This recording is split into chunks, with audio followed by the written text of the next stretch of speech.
Alors, les impôts sont-ils en train de devenir un petit sujet de cette campagne présidentielle? C'est ça qu'on a beaucoup parlé des impôts sur les droits de succession pour les ménages. Désormais, il y a aussi les impôts pour les entreprises. Il se trouve que plusieurs candidats de droite promettent de réduire justement ces impôts de production. Bonjour Denis.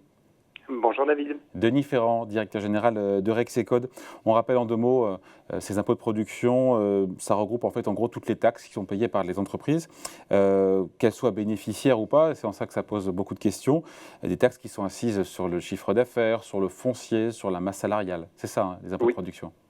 Oui, tout à fait. Ce sont des impôts qui vont concerner les entreprises, quels que soient effectivement les résultats. Donc ce sont des impôts qui ont une base assez inerte relativement à des résultats qui, eux, peuvent fortement varier selon la conjoncture. Quand c'est assis sur la valeur du foncier, quand c'est assis sur la valeur des salaires, ce sont des assiettes qui bougent relativement peu. Et donc, ce sont des taxes qui n'épousent pas le cycle conjoncturel, contrairement à ce que peut faire un impôt sur les sociétés, notamment. Exactement. Et ils sont d'un montant au global. Alors là, ça dépend de ce que l'on va mettre dans cet ensemble un peu hétéroclite, de ce que sont les impôts de production. Vous l'avez dit vous-même, c'est des impôts notamment sur la masse salariale, mais grosso modo, c'est 65 milliards d'impôts de production en France. Voilà. Et en gros, c'est alors rapporté au PIB, parce qu'il faut se comparer évidemment aux autres pays de la zone euro, et pas seulement aux meilleurs, à savoir l'Allemagne, qui ont les plus faibles, enfin quasiment les plus faibles. C'est quasiment 3 points de PIB, 3% en France, Oui, là où la c'est moyenne en ça. zone euro est à 1,5. Donc on se dit, il y en a 2 fois plus d'impôts de production en France qu'ailleurs en moyenne en zone euro. Exactement, on est à 3,2% de PIB à peu près. Et si on devait revenir au même niveau que ce que connaît la zone euro, alors il faudrait les abaisser de 32 milliards environ. Et par rapport à l'Allemagne, c'est 55 milliards qu'il faudrait les abaisser, puisque les Allemands en ont très très peu. Bon, il se trouve que le gouvernement actuel a quand même déjà fait un effort dans le cadre du plan de relance, vous le savez, avec une baisse de 10 milliards d'euros par an. Le MEDEF réclame qu'on les réduise de 35 milliards, donc de plus par an, ce qui veut dire effectivement se rapprocher de cette trajectoire, de cette moyenne européenne. La question, c'est comment est-ce que ce n'est pas perçu? Comment l'expliquer ça? Encore une fois, c'est ceux qui nous regardent qui disent « Ok, d'accord, c'est encore un cadeau, c'est encore un petit cadeau fiscal pour les boîtes qui va se retrouver au final dans plus de bénéfices pour les boîtes. » Comment on explique que c'est bon pour l'emploi, que c'est bon, encore une fois, pour l'activité? Oui, alors pour cela, on peut peut-être regarder un peu dans le rétroviseur et c'est une baisse de coûts qui est visée au travers de cette baisse d'impôt de production qui est proposée effectivement notamment par le MEDEF à hauteur de 35 milliards. Quelles conséquences ont les baisses de coûts sur l'emploi, sur la croissance? On a quand même une expérience naturelle qui s'appelle le CICE. Ce que l'on a vu, c'est qu'au cours des 10 dernières années, on a eu comme une forme d'endiguement des pertes de parts de marché que connaissait la France. Rappelons-nous, le CICE visait la compétitivité de l'emploi et cette mesure sur les coûts a quand même eu quelques effets positifs sur les parts de marché. En tout cas, on a stabilisé les parts de marché. Oui, voilà, la part de années marché de 2010. la France notamment, c'est intéressant de se comparer en zone euro. Oui. Ouais, ça s'est stabilisé à un bas niveau.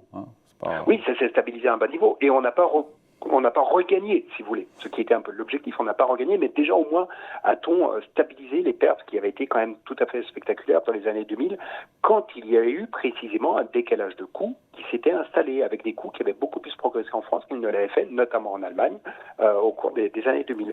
À partir de 2010, on inverse les évolutions de coûts. Les coûts salariaux unitaires progressent moins vite en France qu'ils ne le font en Allemagne et d'une manière générale dans la zone euro. C'est aussi le moment où on voit se stabiliser les parts de marché et c'est aussi le moment où on voit d'importantes créations d'emplois. Enfin, on se retrouve désormais avec un taux d'emploi qui est au plus haut que l'on n'a jamais observé en France. Oui, enfin, c'est pas. Pardon, Denis, ce ne sont pas les 10 milliards d'euros des baisses d'impôts de production qui expliquent qu'on ait un nombre d'emplois très élevé en France. Tout à fait, tout à fait. Ces 10 milliards, ils viennent dans une seconde étape, c'est-à-dire que jusqu'à présent, il y a eu un travail qui a été fait sur les coûts salariaux. Depuis le plan de relance et ce qui a été lancé avec les 10 milliards qui ont été introduits début 2021, c'est désormais les coûts de production, enfin les impôts de production qui sont désormais l'outil privilégié pour continuer cette politique de réduction de coûts qui a été plutôt positive jusqu'à présent, et qui va poser d'autres questions, des questions de financement des collectivités locales notamment, mais qui... Bon, elles ont été remboursées, enfin elles ont été compensées pour le coup, je crois qu'elles ont reçu un bout de TVA de mémoire, c'est ça, non? Oui, parce que c'est quand même très important de bien garder une relation entre les collectivités territoriales et cette base fiscale et les entreprises. Parce que à qui profitent les impôts de production? En gros, sur les 65 milliards qu'il y a, vous en avez 25 milliards qui sont fléchés vers les collectivités territoriales. Si vous supprimez les impôts de production, ça veut dire aussi que vous supprimez l'incitation pour les entreprises à attirer, pour les collectivités territoriales à attirer de la base fiscale sur leur territoire. Ouais. À un moment où on veut mettre en place des politiques de relocalisation et où on sait déjà que les entreprises ont beaucoup de mal à trouver du foncier.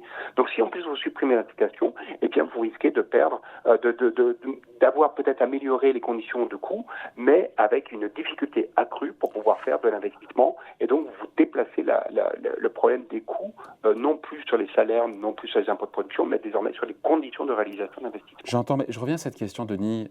Pourquoi ces impôts de production pénalisent encore une fois les entreprises? En quoi c'est nocif? Et encore une fois, j'insiste, si on supprime, c'est pas juste augmenter les bénéfices des boîtes. C'est nocif par par la difficulté, par le fait qu'ils sont insensibles à la conjoncture, et donc c'est un coût fixe. Et on a vu combien l'allègement des coûts fixes avait été un levier de politique économique extrêmement fort qui avait été déployé pendant le plan de soutien de l'activité au cours de la pandémie. C'est un coût fixe donc qui s'ajuste très peu à la conjoncture.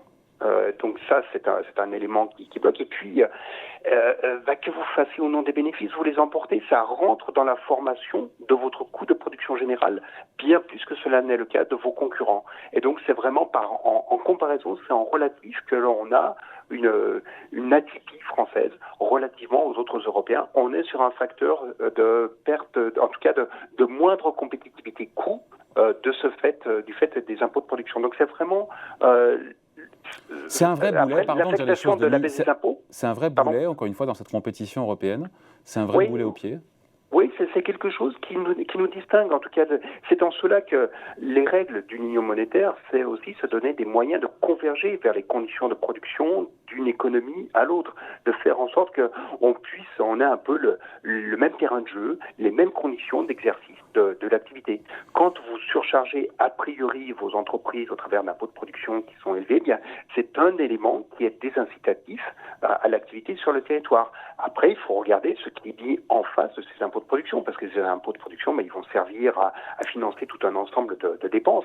Et cela veut dire aussi que quand on réfléchit baisse des impôts de production, il faut toujours aussi se demander quels sont les leviers de compensation qui vont être mis en place, pas seulement de compensation des collectivités territoriales, mais de compensation au niveau macroéconomique. Est-ce que c'est une réduction des dépenses publiques? Est-ce que c'est d'autres prélèvements qui viennent compenser? Ou alors est-ce que c'est un creusement du déficit? Regardez les impôts de production uniquement en soi ne résout pas la question macroéconomique que vient poser ce type de mesure. Après, pour bien mesurer encore une fois l'impact que pourrait avoir une baisse des impôts de production, je repense, c'est France Stratégie qui a sorti, alors c'était sur la flat tax, je crois, il y a quelques semaines, sur l'impact de la flat tax ou des modifications de la fiscalité opérées sous le président Macron en faveur du capital. Et la conclusion de cette étude de France Stratégie, c'était qu'on a du mal à voir l'impact que ça a sur l'investissement et sur l'emploi en France. Vous me direz, il faut laisser un peu de temps au temps, mais... Oui, et puis il y a quand même eu une petite perturbation qui est intervenue depuis la flat tax. Donc sur les choix d'investissement, ils ont quand même été aussi probablement beaucoup plus modulés par le contexte économique que l'on a connu avec la pandémie. Mais ce que je vois aussi de manière tout à fait remarquable, c'est que quand vous lisez l'évolution du PIB depuis maintenant la pandémie, vous vous rendez compte que le PIB est désormais en France légèrement supérieur à ce qu'il était en 2019. Mais l'investissement, lui, est plus de 3 points au-dessus de son niveau de 2019. Donc vous avez une résilience de l'investissement productif qui a été tout à fait remarquable pendant la pandémie. Est-ce que c'est lié à la flat tax? Je ne sais pas, c'est beaucoup trop tôt pour le dire. Mais alors que habituellement l'investissement se contractait quand vous aviez une phase de récession, surtout aussi d'une ampleur aussi importante que celle que l'on a connue, et bien là, pendant cette récession, on a connu un phénomène totalement inverse où l'investissement a été très soutenu et ça a été d'ailleurs un des facteurs de surprise tout à fait remarquable. Et ça a été également le cas de l'emploi. L'emploi est fortement résisté, l'emploi est au même niveau et même un peu au-delà du niveau que l'on avait fin 2019, ce qui était tout à fait non anticipé par les prévisionnistes au moment de l'arrivée de la pandémie. Ouais, c'est peut-être la première présidentielle où on parle, notamment à droite, ce sont des candidats de droite qui le proposent, justement de supprimer une partie de ces impôts de production.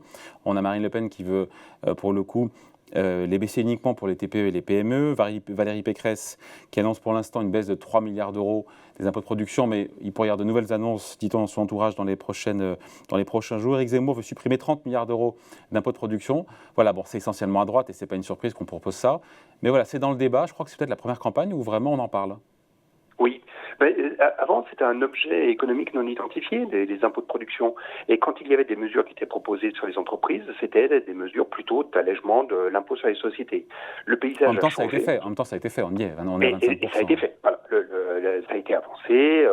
Il y a aussi, ça a été fait à l'échelle française, ça a été fait aussi à l'échelle internationale avec toutes ces propositions, notamment d'une imposition minimale à l'échelle mondiale à hauteur de 15%. Donc on voit que le paysage a bougé. Et maintenant, quand on va regarder ce qui nous distingue à nouveau de manière assez remarquable par rapport aux autres Européens, ce qui apparaît un peu comme le nez au milieu de la figure, ce sont les impôts de production. Donc il y a comme une forme de consensus à droite, en tout cas, qui s'est formé autour de la baisse des impôts de production. À droite uniquement.